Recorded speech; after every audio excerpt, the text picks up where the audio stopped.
যখনই আমি পড়তে বসি ঠিক তখনই আমার মাথাতে উল্টোপাল্টা চিন্তাভাবনা আসে, যার জন্য বই তো খোলা থাকে কিন্তু পড়াশুনো হয় না। এখান থেকে পুরোপুরি বেরিয়ে আসার একটাই উপায় আছে, অনলি একটাই। পড়ার সময় আমার মাথাতে যত ধরনের চিন্তাভাবনা চলছে সেগুলোকে একটা একটা করে লিখে নাও। একটা পেপার নাও, সেখানে একটা একটা করে লিখে নাও, যেন একটাও চিন্তাভাবনা বাদ না যায়।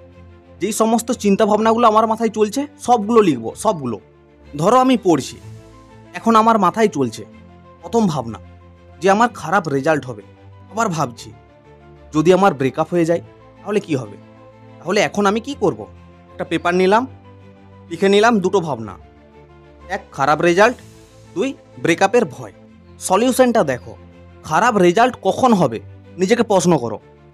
যখন আমি পড়াশুনো করব না তখনই আমার খারাপ রেজাল্ট হবে। এই যে এখন আমি বসে বসে ভাবছি, এটাও খারাপ রেজাল্টের জন্য দায়ী, কারণ আমি নামে তো পড়ছি কিন্তু মাথায় কিছুই ঢুকছে না। তাহলে ভালো রেজাল্ট কখন হবে?